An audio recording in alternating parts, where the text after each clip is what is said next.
What the hell is up, you guys? My name is Jamie Logan. I'm Justina Adorno. And I'm Kathy Stevens. And we're here at Catskill Animal Sanctuary, and we're gonna go meet some of the residents. Kissing will be happening. Oh! Animals! I love you, animals! Do you dance, boy? Do you dance? So they don't even eat this, they just sleep on this. Well, you see, he's eating it. When you take a broken being and you say, you're safe, you matter, and they get it, it's an amazing thing. I decided to wear my BC footwear rain boots. Pal, you're in heels. We're going to hang with the cows and the sheep and the pigs. They're ridiculous. I could get nasty. I will roll around with the pigs. She's gonna be like sinking in the mud. She's gonna be like, help me. Then I'll be proof of what's happening. What is happening on the property? Oh my goodness. We started talking in 2017 about needing to move because we were experiencing, with increased rainfall comes increased erosion. With increased erosion comes tree loss. When you have tree loss and you're in a valley, there's nothing to stop the rain from coming downhill. So we're experiencing increasing flooding, and we want to go before we have a true crisis. If we had another Irene or Sandy or Lee and it was a little bit worse, we could be in serious trouble. So we're actively looking here. So we're approaching the sanctuary. Yeah, this is the beginning of the main campus, as we sometimes call it. Look, see all this rock? This wasn't here 2 years ago. This was grass. And look, tree stump, tree stump, tree stump, tree stump, tree stump, tree stump. One microburst, boom, like dropped down here, just like poof, and took out 22 trees in 90 seconds. These guys actually are normally with us very outgoing, but this is our group of older sheep. They get more on edge on windy days, and that's Ferguson. Oh, scratch my butt. Wow, Scratch my Ferguson, butt, you're ladies. so friendly. Oh, yeah. Most of these sheep on the hill, we have 60 sheep. These are the sheep we call the underfoots, and I'll tell you that story later. But most of our sheep have come from illegal backyard slaughter. I didn't even know that illegal backyard slaughter was a big thing. A lot of people do this? It's not, almost all farming is industrialized, but because there are billions and billions and billions and billions, there are a lot of little small-time people, some of whom have a license from the USDA, some don't. Yeah. But we took 40 from a neighbor a few hundred yards down the road from our other location over the hill. We didn't know he was there. Like, we did not know until the police called us because there were some sheep hobbling in the middle of the road. Yeah. Sheep are love on four legs. Like, people don't understand. They're so different from goats. Goats will never leave their terrible twos. What are some of the challenges of running a sanctuary? The emotional toll of falling in love and then saying goodbye over and over and over and over and over. And just that is too much for some people.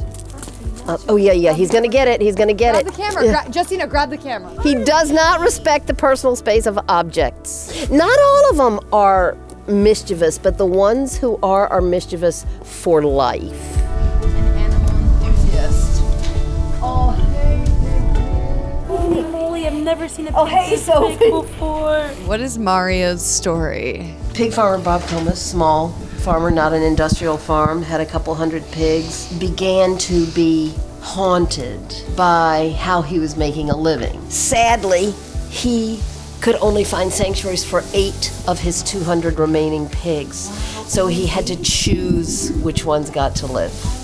And Mario was the kindest pig. He's made hundreds of human friends, but he's just recently gotten back from Cornell where they had to amputate one of his toes or claws, and a stick went between his toes and broke off and got embedded in there. We couldn't see anything, and the vet for weeks kept trying to treat it and was convinced that he could treat it, but in the end, he couldn't. We weren't clearing the infection, so he had to go to Cornell. They removed that one claw or toe. But you see, he's moving around just fine, but we're actually having a custom prosthetic made. Model it off of Justina's shoes.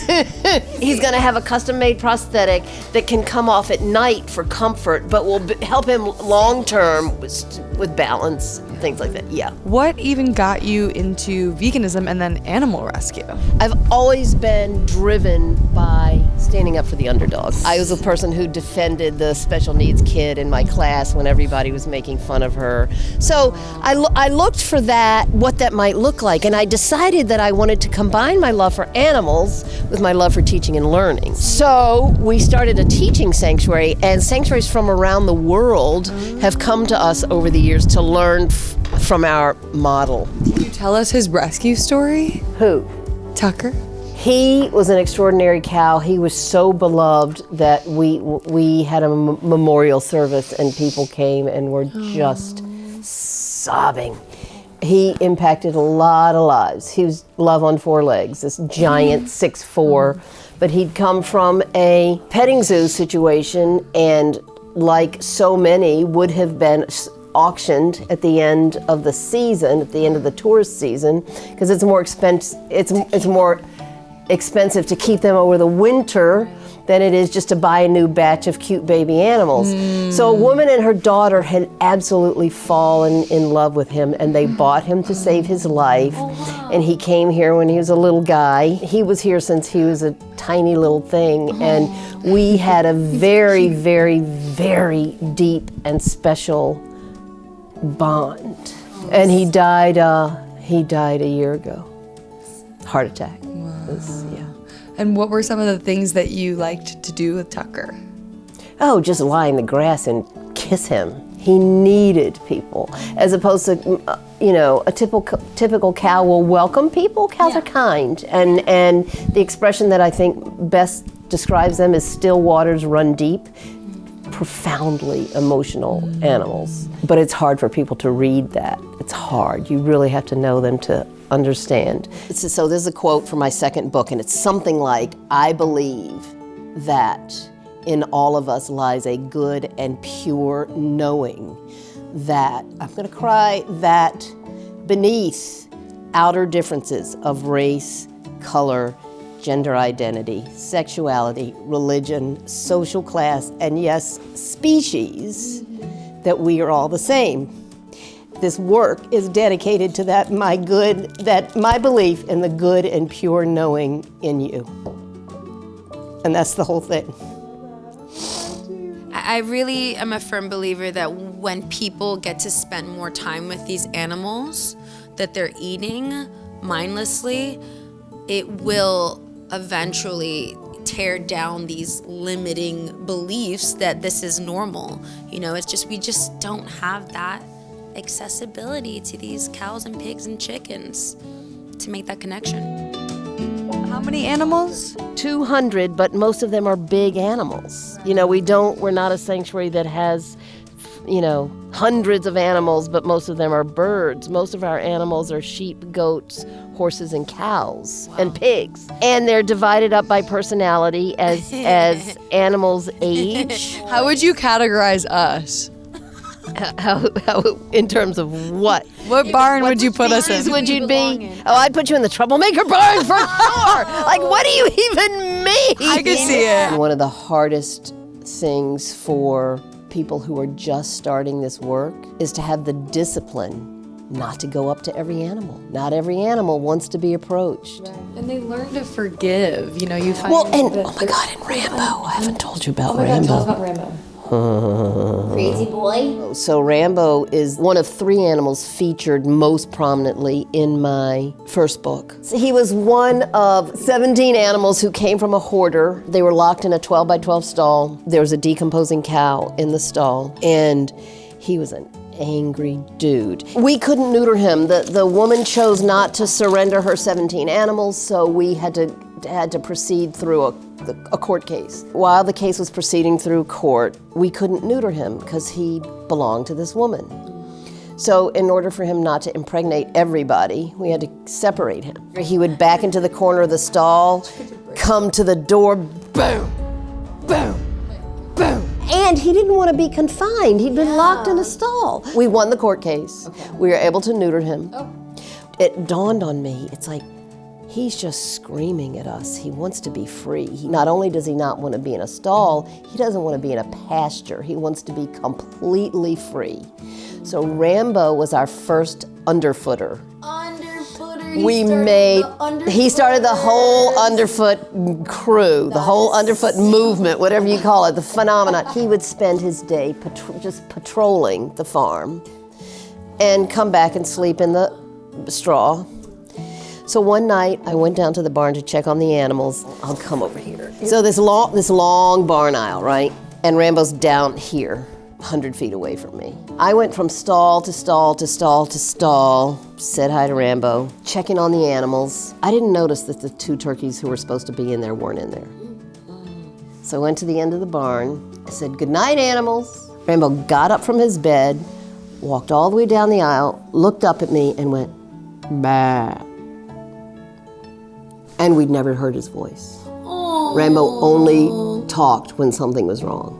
Wow. So I said, "Show me what's wrong." Because he was clearly telling me something was up.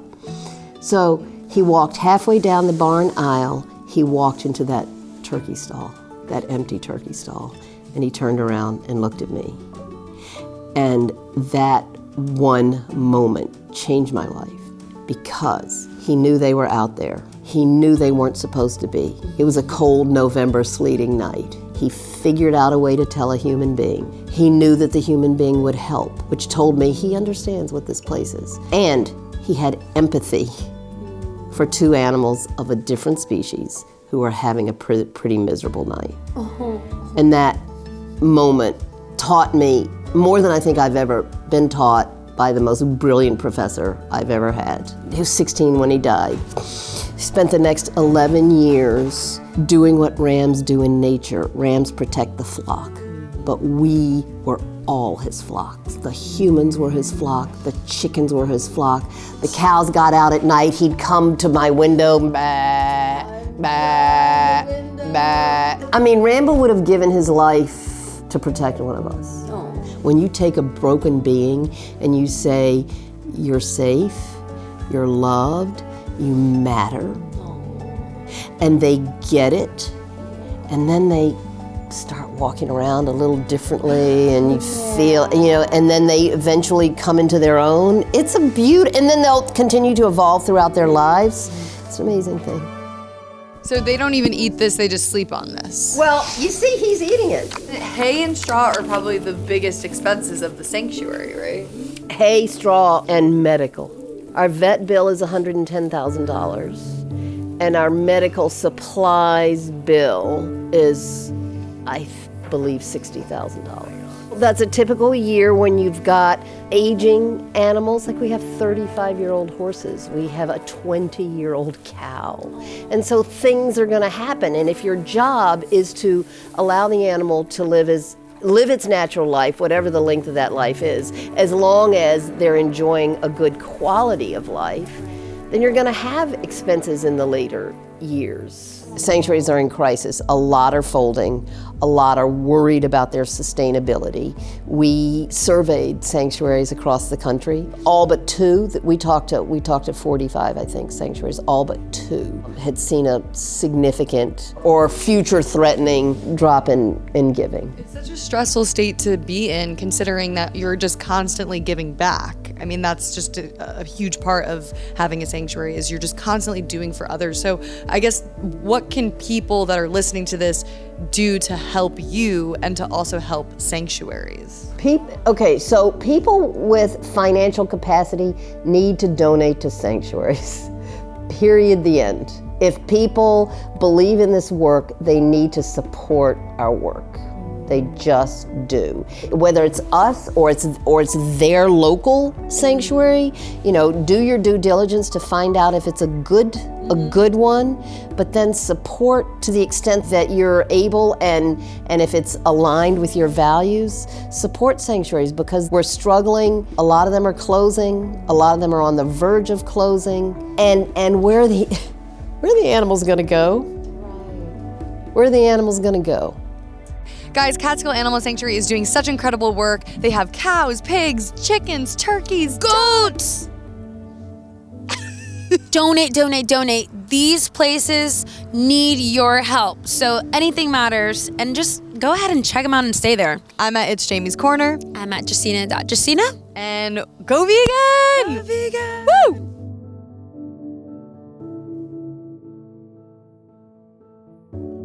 Timothy. Oh, Tony.